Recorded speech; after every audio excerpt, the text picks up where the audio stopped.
Good day. Hope you're having a great day. It's Wednesday. It's time for my devotional. And so we're just want to welcome you to the talk today. Uh, we're in Proverbs chapter 4, verse 24 today. So if you happen to be just stumbling upon this video individually, it's part of a series where we've been working our way through the book of Proverbs in the Old Testament of the Bible, and just reviewing the wisdom in there as it talks about wisdom and how to apply it to our lives, the ways of God.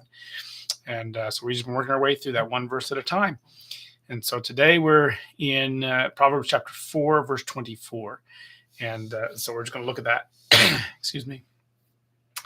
So it's part of the last few verses of chapter 4 are a little subsection talking about this idea of I've been using the word, the holisticness of God's ways, and that it's meant to be, all of God's wisdom is meant to be applied in its whole, and is meant to be applied to the whole of your life, all that is your life. And so holistic in that sense, that it's meant to be, it's a whole grand set of things.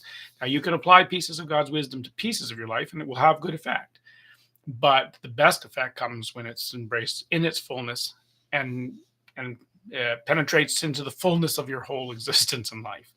So that's the idea. So verse 24 comes along and it says, "Put away from you a deceitful mouth, and put devious speech far from you." So it's talking about our mouths. Now these verses are using the metaphor of the body to give this idea of the holisticness of it, right? So guard your heart, careful with your mouth, careful with your eyes, careful with your feet. It's all the different things it's going to say. And so it's giving this idea of the whole of your life will be better suited. And so in this case, it's focusing on the mouth. It says, "Put away from you deceitful mouth, and put devious speech far from you." And so the idea here is your relationships, right? Your interactions. When you speak to somebody, you converse with people, and you talk to them. So it's a reference to our interactions and the things we say to people and how we talk and how our relationships are built. And the whole idea here is that when you're in these relationships, that you should speak into them without deceit, or without devious intention. And so the idea of being an honest person with good intentions. And so whatever relationship you find yourself in, being a person who is being honest with that other person, and that your intentions in this relationship are not devious, they're good intentions. So what you say, the person can trust is from a good heart, which draws us back to yesterday. That's the idea here. And so it seems like just naturally good advice. I mean, generally, I think most people in the world can see the benefits of honesty, but yet somehow we often can get deceived into thinking we can put honesty aside for a little bit of time, and I won't hurt anybody. We kind of convince ourselves of that. This verse isn't really leading in that direction. So that's the idea. So let's go through our 4 questions. Question 1: how is this a holistic thing? So how does this how would we see this in a holistic sense? It's talking specifically, not being a liar. And how does this work? And so I think in a relationship, I think the idea here is that we need to apply it not just to um, one relationship or 2 relationships. I'll be honest with my wife, but with my neighbor I won't be. Or I'll be honest with my boss if I have to be, but I won't necessarily be honest with my coworker or with the client I'm trying to work with. And we sometimes create these little boundaries in our life of where we'll be a good person and where we'll be a less good person. And this verse, if you'll notice, isn't worded that way. It's not saying when you talk to your wife, put deceit out of your mouth, or when you talk to your boss, put deceit out of your mouth. It's saying put away deceit from your mouth, period. Like, don't let deceit come through your mouth. All the relationships, every one of them.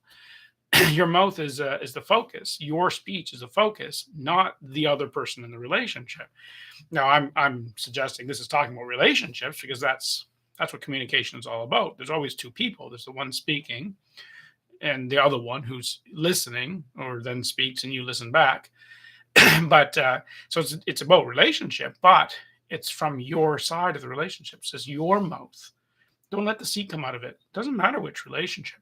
So in a holistic sense, we have this idea that God's ways aren't meant to be applied merely here or there, but in all of our relationships. So We always speak. When it be that I'm choosing to always be a person who is honest and not devious, right? Who's trustworthy. And when you hear me speak, if we try to be selective about who we're going to be honest with, then what will happen is in time you will become a liar to everyone, even the people that you think you're going to select for truth. There's a very corrupting way about deceit that the more you do it, the more you do it, and the more you rely on it, the more you will want to rely on it, and it becomes a way of life, just like all the other paths of evil that we've been talking about. And so, you really can't be not holistic about this. You're going to eventually go one way or the other, and if you try to split it up, well, then you will eventually go the other way. Question two: saying that it's about relationship, but then saying it's about your mouth seems disconnected. And you might think, okay, how does this work? If we're talking about relationships, that's two people. Don't two people have everything to do with it? But yet I'm talking here about just my side of it. So you might be tempted to think I'll be honest to them if they're honest to me, or if we've made an agreement to be honest, or if they've proven trustworthy, then I'll prove trustworthy. And well, imagine how that would ever get started. How would that ever start if everybody lived that way? How would you ever start into a relationship and know that the other person's honest if they're waiting to see if you're honest? It just isn't the way it is. And the mistake we often make is thinking that in relationships you can affect the other person, and rather than realizing the only person you can affect is yourself. So let's just do what I can and let the other person sort out where they're at. So as far as it depends on me, I'll be honest. Right? I can't make them be honest, but I can be honest myself. See, so it's not a disconnect. It's just you got to understand it properly. In a relationship, you are the thing that you bring to the table, right? When you enter a relationship, that's what you're bringing is yourself. You're bringing you to that situation. And so the ways of God are about fashioning yourself in a way that's godly, and so that when you do enter a relationship, you bring godliness to that relationship because that's what's in you. If you're a person who is sometimes honest, well, then that's what you bring to the relationship is that sometimes honesty. Instead, God says, be always a person of good intention and honesty, and then you bring goodness to every relationship you're in. But you do that by focusing on your own mouth. I will speak the truth. Right? Question three: how does this connect with the heart from yesterday? So in yesterday's devotional, we talked about guarding the heart and the idea that things that go down into your heart and they become so core to you and your whole life. Well, how does that, in a holistic sense, how does that connect to this?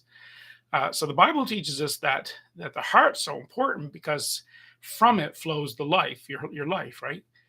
And from it, the life of your character also flows. And so the Bible talks about this idea. Jesus once said that the mouth speaks out of that which fills the heart. And I think it's in the Gospel of Matthew somewhere. I can't remember exactly at the moment where that is, but he speaks this idea that the mouth, when it speaks, it comes out of what fills the person's heart. And so there's this idea of guard your heart, and the connection to your mouth is really important because whatever you fill your heart up with, that's going to come out in your mouth. And so, yes, is this proverb not needed? Well, no, it is needed because we want to guard what comes out of our mouth because that is part of who we are as well. But there is that holistic connection. So, final question four: am I saying that your words define who you are? Or are we defined by our words? And I would say not always, but largely your words do define you. Now, a person can lie for sure. They can lie and misrepresent. That's what this is saying not to do. So you can lie and misrepresent, and a person may misunderstand who you are because of the lie. But when you think about it, the fact that you lied actually does define you're a liar. So it does define you. Just the other person may not be aware of it right away, but eventually they will. It eventually comes out. Our inner character does work its way out our mouth. So Jesus once said in Luke chapter 6, verse 45, very similar to the quote I just gave you, but Luke chapter 6, verse 45, Jesus said, the good man out of the good treasure of his heart brings forth what is good. And the evil man out of the evil treasure brings forth what is evil. For his mouth speaks from that which fills the heart. Well, there's the quote there, right there. I was just referencing. The mouth speaks from that which fills the heart. And so this idea of what fills the heart of a person is going to come out of their mouth in time. And if it's evil, it will be evil, right? If it's evil in here, it's going to come out here. It's like fruit from a tree. Another time Jesus talked about it, like fruit from a tree, that if you watch, you'll see eventually what kind of tree it is by the fruit that comes out of it. And so, you know, make the tree good, good fruit will come. Make the tree bad, bad fruit will come. And so just give it time. You'll see every person is, it's not really defined by their words, but revealed by their words eventually. So that's the idea. So we need to guard our hearts and guard our mouths. And that's your question for today. Are you guarding your heart, as we talked about yesterday, but are you also guarding your mouth and deciding, I'm going to be the kind of person, I'm going to put deceit and treachery far away from me. I'm going to be a trustworthy, honest person with good intentions in all my relationships. That'd be a better way to roll. God, help us to do this so that we'll follow you well. I pray in Jesus' name. Amen. God bless you. Tomorrow, God willing, we will go on to verse 25. Have a good day.